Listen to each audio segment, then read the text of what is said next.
All எல்லாருக்கும் வணக்கம். எல்லாரும் எப்படி இருக்கீங்க? வீடியோ பார்க்குற எல்லாருமே இந்த நாளை ரொம்பவே இனிமையாக, ஹாப்பியாக, ஹெல்த்தியாக ஸ்டார்ட் பண்ணுங்கள். இன்றைக்கி நாள் ரொம்ப இயர்லியராகவே ஸ்டார்ட் பண்ணியாச்சு. ஏன்னா இன்றைக்கி நிறைய முக்கியமான வேலைகள்லாம் இருக்குது. எங்கள் ஊரில் எப்போவுமே காலையில் மட்டும்தான் தண்ணி வரும். காலையில் பிடிச்சி வைக்கிற தண்ணியை வச்சு தான் அன்றைக்கி நாள் முழுக்க யூஸ் பண்ணிக்கணும். அதனால் எங்கள் ஊரில் எல்லாருமே எழுந்ததும் பார்க்குற முதல் முக்கியமான வேலை தண்ணி பிடிக்கிற வேலை தான். இந்த மரத்தடியில் தான் தண்ணி வரும். எல்லாருமே இங்கே வந்து தான் பிடிச்சிட்டு போவாங்க. தண்ணி பிடிச்சிட்டு வர்றதுக்குள்ளேயே பார்த்திங்கன்னா மணி 7:15 கிட்ட ஆகிடுச்சு. ஆனால் நான் காலையில் எழுந்ததுமே ஒலை மட்டும் போட்டு விட்டுட்டு போயிட்டேன். ஏன்னா கிருத்விக்கு எப்போவுமே ஸ்கூல் வேன் கரெக்டாக 8 மணிக்கெல்லாம் வந்துடும். அதுக்குள்ளே அவனையும் ரெடி பண்ணிடணும், லஞ்ச் பாக்ஸும் பேக் பண்ணி வச்சிடணும். அதனால் எப்போவுமே வந்து தண்ணி பிடிச்சிட்டே சாதம் மட்டும் ஃபஸ்ட்டு வடித்து வச்சிடுறது. சாதம் ரெடியாக இருந்ததுன்னா ஏதாவது வெரைட்டி ரைஸ் கூட பண்ணி கொடுத்து விட்டுடலான்னு சொல்லிட்டு அன்றைக்கி அவனுக்கு நான் லஞ்ச் பாக்ஸ்க்கு கேரட் சாதம் தான் செஞ்சு கொடுத்து விட்டுருந்தேன். செய்யறதும் ஈஸி, அவனுக்கும் பிடிச்ச சாதம். லஞ்ச் பாக்ஸ்க்கு என்ன செய்யணும் அதே தான் பிரேக்ஃபாஸ்ட்டுக்கும் ஊட்டி விட்டுடுவேன். பிரேக்ஃபாஸ்ட் தனியாக, லஞ்ச் பாக்ஸ்க்கு தனியாகலாம் செய்ய மாட்டேன். என்னைக்காவது சமைக்க லேட் ஆகிட்டாலோ இல்லை அவன் விருப்பப்பட்டு கேட்டாலோ தான் வந்து காலையில் கொஞ்சம் தோசை ஏதாவது ஊற்றி கொடுப்பேன். மற்றபடி எப்போவுமே வந்து ஒரே குக்கிங் தான். லஞ்ச் பாக்ஸ் மட்டும் பேக் பண்ணி வச்சுட்டு கிருத்விக்கை கூட்டிகிட்டு போயிட்டு குளிக்க வச்சு கூட்டிகிட்டு வந்துட்டேன். ஹஸ்பண்ட் வீட்டில் இருந்தாங்கன்னா அவனை குளிக்க வைக்கிறது, ரெடி பண்ணுறதெல்லாம் அவங்க பார்த்துப்பாங்க. நான் லஞ்ச் பாக்ஸ் பேக் பண்ணி அவனை ஊட்டி விடுறது மட்டும்தான் என்னோடய வேலையாக இருக்கும். ஆனால் அன்றைக்கி அவங்களுக்கு கொல்லியில் வேலை இருந்ததுனால அவங்க காலையிலே கிளம்பி போயிட்டாங்க. அதனால எல்லாமே கொஞ்சம் ஹரிபரியாக தான் போயிட்டு இருந்துச்சு. இந்த மழை நாள் ஆரம்பிச்சதுலேருந்தே வீட்டில் எல்லாருக்குமே கோல்டு. அதுலேயும் எஸ்பெஷலி குழந்தைங்களுக்கு சொல்லவே வேணாம். 2 பேருக்குமே வந்து என்ன பண்ணாலும் இந்த கோல்டு காஃப் வந்து போகவே மாட்டேங்குது. அதனால இப்போலாம் டெய்லியுமே வந்து கிருத்விக்கு சுடு தண்ணி சுட வச்சு கொடுத்து விட்டுடுறது. இந்த லஞ்ச் பாக்ஸ் பேக் பண்ணுறது, அவனை ரெடி பண்ணுறதெல்லாம் கூட ஓரளவுக்கு மேனேஜ் பண்ணி டைமுக்கு முடிச்சிருவேன். ஆனால் எனக்கு டெய்லி காலையில் ஒரு பெரிய டாஸ்கே வந்து அவனுக்கு சாப்பாடு ஊட்டி முடிக்கிறது தான். அவ்வளோ சீக்கிரம் சாப்பிடவே மாட்டான். ஒவ்வொரு வாய்க்கும் ஒவ்வொரு கதை சொல்லணும். அதுவும் அவன் வந்து பயங்கரமாக எக்ஸைட் ஆகி அவனையே வந்து மறந்து சாப்பிட்ற மாதிரியெல்லாம் கதை சொன்னால் தான் வந்து சார் சாப்பிட்டு முடிப்பார். கதை சொல்கிறதுல எக்ஸ்பர்ட் எப்போவுமே அவங்க அப்பா தான். அவங்க தான் புதுசாக யோசித்து கதை சொல்லி கடைசியில் அதை கொண்டு வந்து எங்களோடவே கனெக்ட் பண்ணியும் விட்டுருவாங்க. எனக்கு அந்த அளவுக்குலாம் கதை சொல்ல வராது. ஏதோ அன்னைக்கு எனக்கு தெரிஞ்ச அளவுக்கு கதையை சொல்லி அவனுக்கு சாப்பாடையும் ஒரு வழியாக ஊட்டி விட்டாங்க. சார் ஒருத்தரை ரெடி பண்ணுறதுக்காக நான் எழுந்ததுலேருந்து 2 கால்லையும் சக்கரத்தை கட்டின மாதிரி ஓடி ஓடி வேலை செஞ்சிட்ருக்கேன். இதெல்லாம் பார்க்கும்பொழுது என்னோட ஸ்கூல் டேஸ் தான் எனக்கு ஞாபகம் வருது. நான் உள்ளூர் ஸ்கூலில் தான் படித்தேன். எங்கள் ஸ்கூல் நடந்து போகிற தூரத்தில் தான் இருக்கும். நாங்கள் ஸ்கூல் போகும்போதெல்லாம் எங்களை யாரும் இந்த அளவுக்கெல்லாம் ரெடி பண்ணி எல்லாம் அனுப்ப மாட்டாங்க. அம்மா அப்பா 2 பேருமே காலையிலேயே கொல்லிக்கு போயிடுவாங்க. நாங்களே தான் ரெடியாகி போகிற மாதிரி இருக்கும். முக்கால்வாசி நாள் எனக்கு எங்கள் அண்ணா தான் தலைவாரி விட்டுருக்காங்க. எனக்கு 2 அண்ணங்க. நாங்கள் 3 பேருமே ஒரே ஸ்கூலில் தான் படித்தோம். ஸ்கூலுக்கு ரெட்டச்சடை பின்னிட்டு போனோம் இல்லையா, ஸோ ஆளுக்கு ஒரு பக்கம் இன்சார்ஜ் எடுத்துப்பாங்க. அவங்களுக்கு என் மேலே இருக்க கோவத்தை எல்லாம் இந்த கொண்டையில் தான் காமிப்பாங்களோ என்னவோ. ஒரு கொண்டை ஏற்றியோ ஒரு கொண்டை இறக்கியோ அவங்களுக்கு தெரிஞ்ச அளவுக்கு கட்டி விட்டுருவாங்க. ஃபைனலாக கண்ணாடியை பார்க்கும்பொழுது கொஞ்சம் கடுப்பாகவும் கொஞ்சம் காமெடியாகவும் இருக்கும். ஆனால் இப்போ நினச்சி பார்க்கும்பொழுது எப்படியெல்லாம் இருந்திருக்கோண்டாங்கிற மாதிரி சிரிப்பு தான் வருது. அவனை ஸ்கூலுக்கு கிளப்பி அனுப்புனதுக்கப்புறமா ஏதோ பெரிய அலையடிச்சு ஓஞ்ச மாதிரி இருந்தது. அவன் போனதுக்கப்புறமா தான் ரிலாக்ஸாக வீட்டுக்கு சமைக்க ஆரம்பித்தேன். சாதம் மட்டும் காலையிலேயே எல்லாருக்கும் சேர்த்தே வச்சுட்டேன். ஆனால் குழம்பு இதுக்கப்புறம் தான் வைக்கணும். வேலையும் அதிகமாக இருக்குங்கிறதுனால இன்றைக்கி சிம்பிளாக வெண்டைக்காய் போட்டு காரக்குழம்பும் பீட்ரூட் பொரியலும் தான் பிளான் பண்ணியிருந்தேன். காரக்குழம்பு பொறுத்த வரைக்கும் எனக்கு பூண்டு அதிகமாக போட்டு வச்சா ரொம்ப பிடிக்கும். ஒவ்வொரு வாய்க்கும் ஒரு பூண்டு பல் கிடச்சா கூட நான் சாப்பிடுவேன். காரக்குழம்பு பிரியர்கள் எத்தனை பேர் இருக்கீங்கன்னு கண்டிப்பாக கமெண்ட்ஸில் சொல்லுங்கள், நான் பார்த்து தெரிஞ்சுக்கிறேன். நான் ஒரு காரக்குழம்பு பைத்தியம் தான். எங்கேயாவது விசேஷத்துக்கு போனால் கூட எல்லாரும் முதல்ல சாம்பார் தான் வாங்குவாங்க. ஆனால் நான் முதல்லையே காரக்குழம்பு தான் வாங்குவேன். காரக்குழம்பு சாப்பிட்டுட்டு தான் மற்றதுக்கே போகிறது. ஒருவேளை காரக்குழம்பு எனக்கு ரொம்ப பிடிச்சி போச்சுன்னா மற்ற எதுவுமே சாப்பிடாம வெறும் காரக்குழம்பு மட்டும் கூட சாப்பிட்டுட்டு வந்திருக்கேன். அந்தளவுக்கு எனக்கு காரக்குழம்புனா ரொம்ப பிடிக்கும். வீட்லேயுமே சாம்பார்னால் அந்தளவுக்கு எனக்கு விருப்பப்பட்டு சாப்பிட மாட்டேன். காரக்குழம்புனா ஒரு பிடி சாதம் எக்ஸ்ட்ராவே போகும். எண்ணெயில் கடுகு, வெந்தயம், கருவேப்பிலெல்லாம் தாளிச்சிட்டு பூண்டு போட்டு வதக்கிட்டு வெங்காயமும் தக்காளியும் போட்டு நல்லா வதக்கி விட்டுட்டேன். தக்காளி வதங்கும் போது கொஞ்சமாக மஞ்சத்தூள் சேர்த்து வதக்கினோன்னா நல்லா குழஞ்சி மசிஞ்சு வதங்கி வரும். வெங்காயம் தக்காளி நல்லா வதங்கிறத வச்சு தான் அந்த குழம்போட டேஸ்ட்டே இருக்குது. அதுலேயும் காரக்குழம்புக்கு சொல்லவே வேணாம்.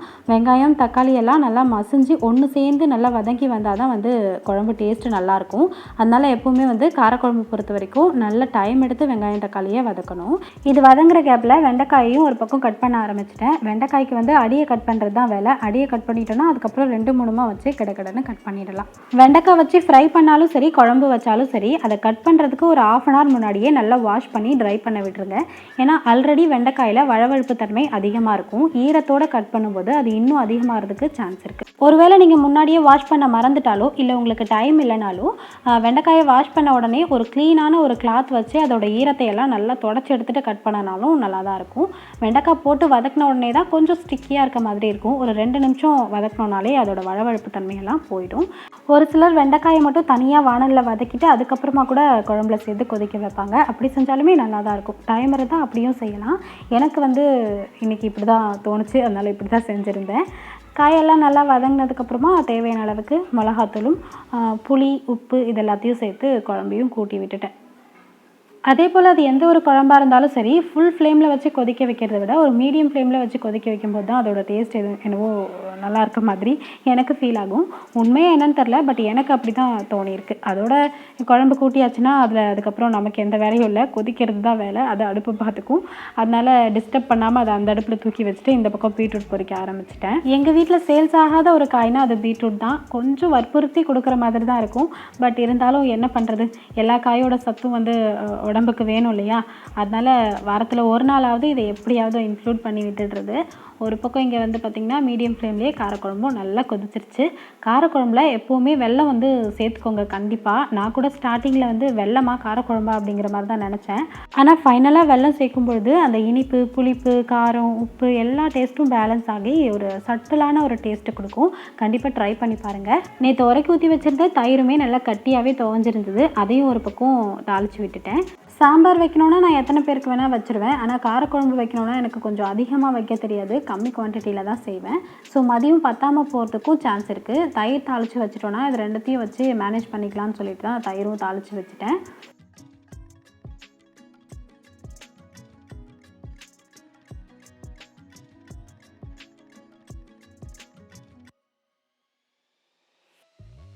சமைச்ச பாத்திரத்துலேருந்து ட்ரான்ஸ்ஃபர் பண்ணும்பொழுதே கொல்லிக்கு தேவையான சாப்பாட்டை வந்து நான் அதுக்கான பாத்திரத்தில் போட்டு வச்சுருவேன். ஸோ அதுக்குன்னு தனியாக டைம் ஸ்பெண்ட் பண்ண வேண்டியது இருக்காது. வேலை கையோடு முடிச்சிடும்.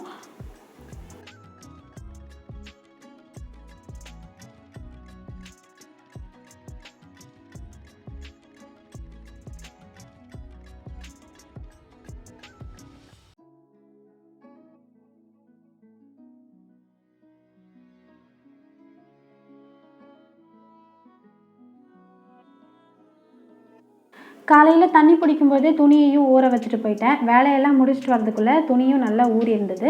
ஊற வச்சு துவைக்கும் பொழுது அழுக்கும் சீக்கிரமாக விட்டுரும், துவைக்கிறதுக்கும் ஈஸியாக இருக்கும். யாரை கேட்டாலுமே பிடிக்காத வேலைன்னா அது பாத்திரம் விளக்குற வேலையை தான் சொல்கிறாங்க. ஆனால் உண்மையிலே எனக்கு பிடிக்காத வேலைன்னா அது துணி துவைக்கிற வேலை தான். எவ்வளோ துவைச்சாலும் அன்றைக்கி ஈவினிங்குள்ளே பார்த்திங்கன்னா திருப்பி அந்த டப்பு ஃபுல்லாக ரொம்ப இருக்கிற மாதிரி இருக்கும். அதுலேயும் குழந்தைங்க இருக்கிற வீட்டில் சொல்லவே வேணாம். இவனுங்க போட்டு பெரட்டுக்கு இவனுங்க துணியெல்லாம் மெஷினில் துவைச்ச மாதிரியே இருக்க மாட்டேங்குது.